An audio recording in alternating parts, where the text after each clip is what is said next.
Hello everyone, this is a lesson on Markov's inequality. When you know, or you can say with some level of confidence, what distribution a random variable follows, you can make statements such as the probability that random variable x takes a value greater than or equal to 25 is 0.45. For example, if a random variable follows a Poisson distribution, with rate lambda equals 4.5, we know that the probability that this random variable takes a value greater than 2 is 0.8264.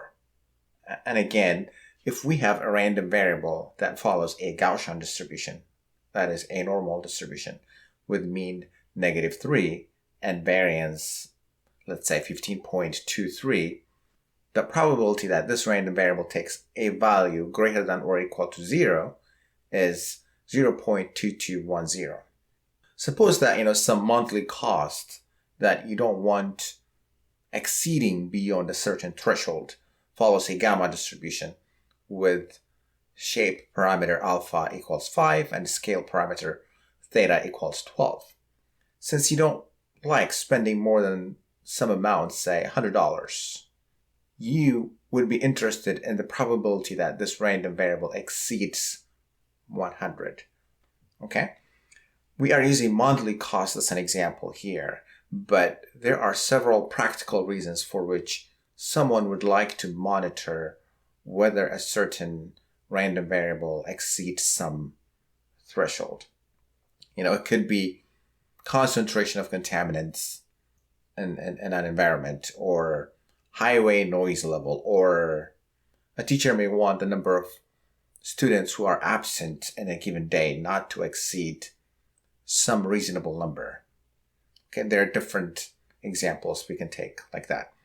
So going back to our gamma distribution cost example, if we know, or we can say with some confidence, that the random variable follows a gamma distribution with these parameters, we can calculate the probability of observing a value, let's say, greater than or equal to 100. Knowing the probability can help us, plan accordingly in the event that we encounter or incur higher than expected values. That is, values higher than our threshold. The probability of observing a value greater than or equal to 100 is 0.0821. You will likely not use Markov's inequality when you know the distribution of a random variable. Markov's inequality helps you in the case that you do not know the distribution of the random variable. That is, what if we do not know the distribution a random variable follows? Or if we cannot, with some level of certainty, say the random variable follows some specified distribution, then we can use Markov's inequality to come up with a limit, or with an upper bound to the probability that the random variable exceeds or is equal to some threshold. What are the assumptions of Markov's inequality? Let's say we know these three things. A random variable has non-negative support. That is, the value this random variable takes can be either 0 or any real number above 0. It cannot be negative.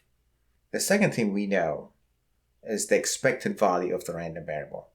That is, we know the average value that this random variable has. Let's say the expected value of this random variable is 60. And we also know that the random variable is not degenerate at 0. That is, the random variable is not fully congregated at the point 0. Markov's inequality gives us an upper bound to the probability that a random variable takes a value greater than or equal to k when we have limited information as the ones I just mentioned. For any non-negative random variable x and a constant k greater than 0, the probability that the random variable takes a value greater than or equal to some constant k, a threshold k, is at most the expected value of x divided by k. Markov's inequality does not specify the shape of the probability density function or the probability mass function of a random variable. But for illustrative purposes, here are example plots that show density and mass functions of random variables. All of these examples are from distributions with mean equal to 60. And we are interested in the probability of observing values greater than or equal to some constant k, let's say 100. Markov's inequality gives us the highest possible value for the probability of the random variable x exceeding or being equal to k. And these examples, the true probabilities for each of these random variables being greater than or equal to 100 is represented by the red shaded area. The upper bound implied by Markov's inequality, that is the right-hand side of Markov's inequality, is represented by these blue dotted lines. I should rather say that the dotted blue lines mark a point to which the shaded region would have extended to reach the upper bound implied by Markov's inequality. A natural question you may ask is, why is the upper bound provided by Markov's inequality much higher than actual true probabilities that we see in these examples? Now remember, in these examples, I deliberately picked distributions for which I know what the probability of observing a value greater than 100 or greater than or equal to 100 is. In reality, when you apply Markov's inequality in practice, you do not know the actual distributions. But this exercise helps us understand how good is Markov's inequality in terms of, being close to the actuals. Since Markov's inequality makes very limited assumptions about the statistical distribution of the random variable, the inequality must be true for many types of distributions. We could have a discrete or continuous, unimodal, bimodal, or multimodal random variables. The shape of the distribution could be symmetric, right skewed or left skewed, or some sort of mixture distribution maybe better describes the data. Since, broad scenarios would satisfy the assumptions of Markov's inequality, the upper bound is very conservative. That is, since Markov's inequality is true even in the most extreme distributions, which satisfy these three conditions I mentioned, Markov's inequality upper bound of the probability x greater than or equal to k is typically large, and it's rarely reached. It is typically insightful to consider the scenario in which the equality part of an inequality is true. When is the probability of x greater than or equal to k exactly equal to the expected value of x divided by k? Let me give you one example, a simple example where that is true, where the strict equality is true. Suppose x takes only one value. Say x is always 100, or in general x is equal to a constant k. Such a constant isn't really a random variable since it really doesn't vary. However, it kind of gives us a starting point to understand the scenarios in which the probability that x is greater than or equal to k is strictly equal to the expected value of x divided by k. If we were to plot it with probability 1, x will always equal to k. That means the probability that x is greater than or equal to k is 100%. The expected value of this constant variable is also equal to k. X is always equal to k, so you should expect it to equal to k, and its mean is also k, right? Now, if you go back to Markov's inequality, on the left-hand side, we have the probability that x is greater than or equal to k, which we have found for this example to be equal to 1. On the right-hand side, we have the expected value of x divided by k. That is k divided by k. The expected value is k. The right-hand side also is equal to 1. So Markov, the strict equality of Markov's inequality is satisfied in this example. Notice that the ratio on the right-hand side can be viewed as the extent to which the threshold value we are concerned about is higher than the expected value. How far is the threshold from the expected value? That's what this right-hand side of this Markov's inequality represents. If k, the threshold, is much higher than the expected value, the ratio on the right-hand side is going to be low, or it's going to be small. That makes an intuitive sense in that a random variable is less likely to take values which are materially higher than the average value the random variable takes.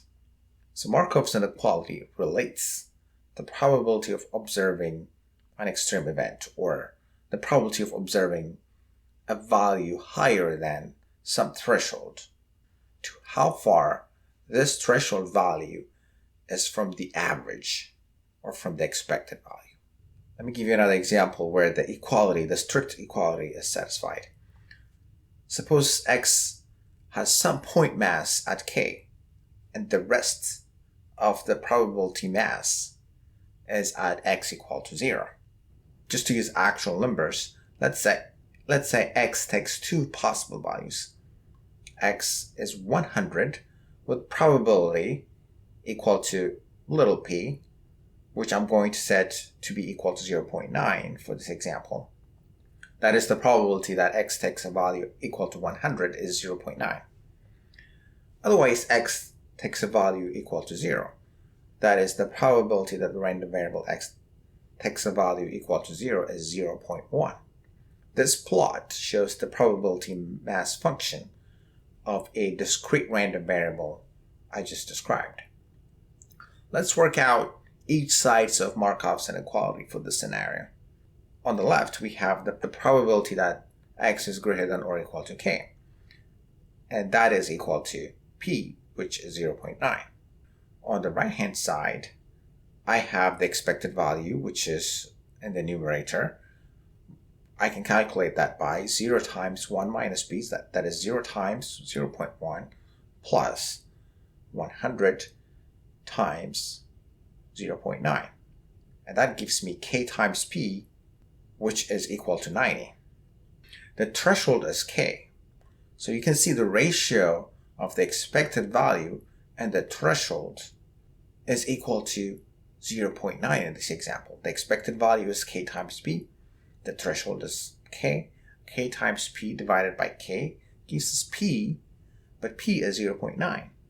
Each side of the equation, each side of the inequality, the right-hand side and left-hand side, are equal in this specific case.